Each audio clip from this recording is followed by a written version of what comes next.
So what we're going to do today is talk about value, and this is just a very brief intro to value using total value. Now, what we're going to be looking at here is something that I have here in front of me on the desk as well as here on the screen. So we have, or you may have done this in the past, maybe you haven't, but we've done spheres using charcoal in previous classes. And if you weren't in one of those classes, that's okay. You can always try again. I'll do a little demo here.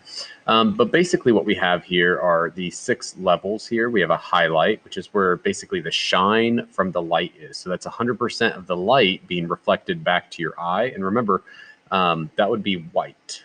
Okay, so pure light.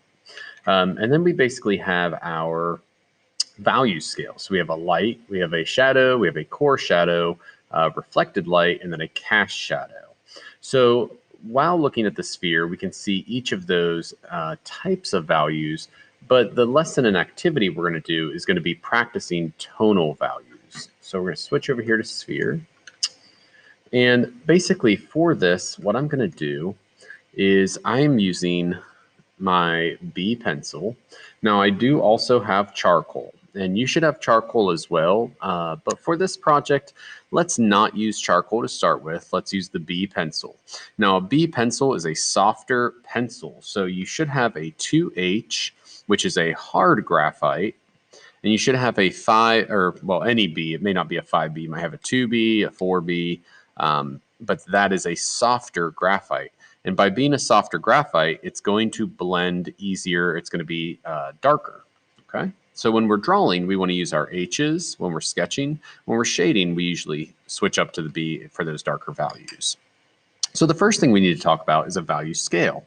Now I'm not going to do an entire value scale here, but again, what we should have already practiced one at least. And if you haven't, we can practice. But we have dark and we have light. Okay, so we don't add, we're not going to add the lightness here. But the darkness, again, and you can hold your pencil however you want. You can see I'm holding it way up here so you can kind of see. But a lot of people like to shade when they're getting their darkest values like this. But really what matters is our ability, and I am going to make a value scale now, even though I said I wasn't. But what really matters is our ability to change our dexterity, which means how hard we're pushing. Now, when we look at the value scale, what we don't want, and I can kind of see it on the screen. I don't see it in front of me as much, but the camera picks it up, so I'll fix that. So right here, you can see there's a kind of a dark jump from dark to light. And our goal as the artist working in value is to create a smooth transition. Tonal is a smooth transition from dark to light. So again, we can go through that, and we can always add another layer of darkness. It's much harder to get it lighter. And as I get way over here, I'm almost going to hold the pencil on the very end because I want to create a I want no pressure on there. Again, it's something you have to practice. And with a B pencil, we're not going to be able to get the lightest light. Okay, so there's a basic value scale. And again, I can see a little bit of a jump here. I can mess with that. And that's all I want to do there. So that's a tonal value scale from dark to light using a B pencil. Now I want to take the same concept and I want to do a very simple activity where we are going to basically create almost like a repeating overlapping pattern. And then we are going to incorporate more and more values into that area. So for this, what I did, and you can see here, let me get rid of myself. You can see here I haven't done any value. Here I started the value to show you, and here I haven't done the actual assignments yet in these areas. So to do this, what I did was I took my H pencil, and for my straight lines, I'm going to use a ruler. For my curves, I'm just going to freehand it. And what I'm doing here, let's see if I can get a better resolution here for you. So all I'm doing here, I think the light off is a little better, is I'm creating a pattern where, so I'm going to work in this section here, where I'm copying the line. So here, and then the next one comes from out of that line. And I am just going around. So wherever I stop, my next line is going to come out from there. And I'm trying to make it consistent in the size. And again, when it comes into here, I'm going to go to the next spot. And it's going to give it a op art style effect, which is what we want. And if you haven't done op art, that means optical illusion. It's giving it an optical illusion. And this is actually a Zentangle pattern that I find myself often doodling.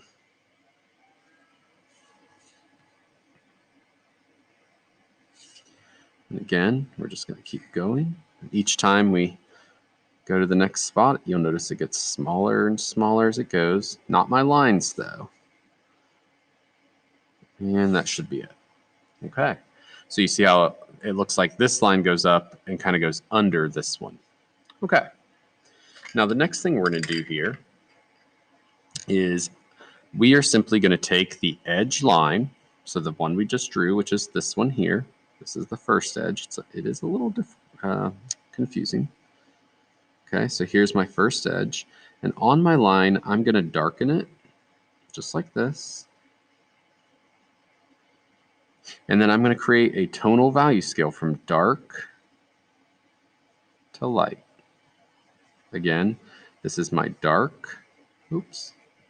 And we can't erase these, but be careful because it is a darker pencil, so we don't want to make errors, too many. So we're going to go dark to light. And we're going to do that the entire length of this one. So basically we're making a very small value scale. And again, I'm not going dark to light this way. I'm going from here dark to this side light. So it's a very short value scale. It's something that we definitely will need to practice prior to just jumping in.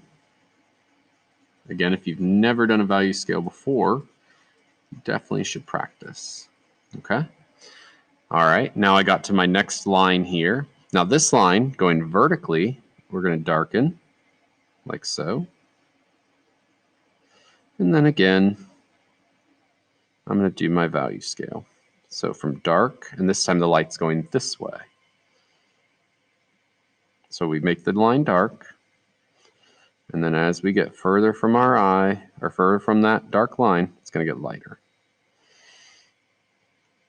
And there'll be a little bit of variance in each one. If one's a little darker than the other, it should be okay. All right. Next, we have the next line here. I'm going to darken that line.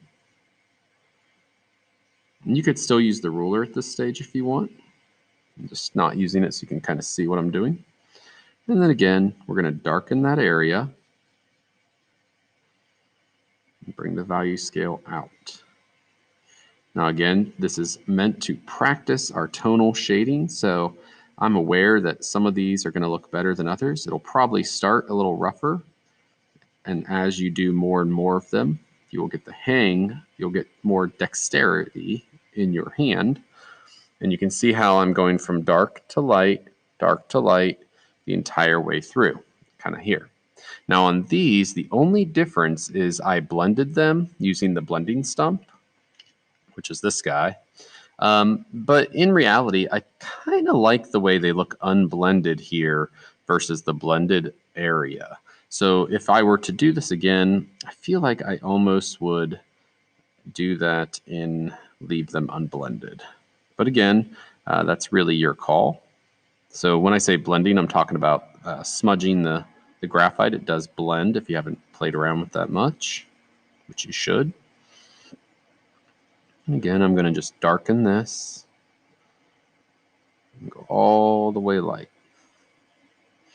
So we want to try to get it as light as we can to dark. Again, we can always get it darker. So if we have a jump in our values from dark to light, we can always go a little darker, but it's much harder to get it lighter. So again, build the values up would be my advice instead of putting them on very, very dark to begin with. All right, so we're going to do that to the entire work. And again, You're going to take your H pencil. For areas that are curved, we're simply going to follow the curve. I'm going to freehand it. And we're going to do the same thing. So when I get to the end, I'm going to use my ruler for this part since it's a straight line here. Straight line here.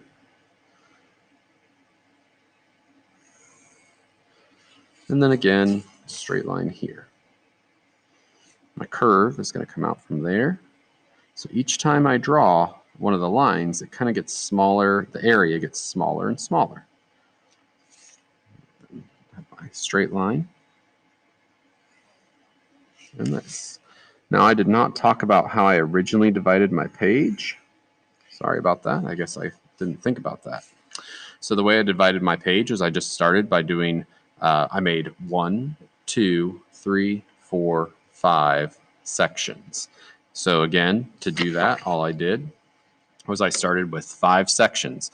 I want one of them to be curved at minimum. So if you want to do them all curved, you could. If you want to do them all straight, don't do that. I want at least one curve. So there's 1, 2, well, technically 3. And then let's make the curve.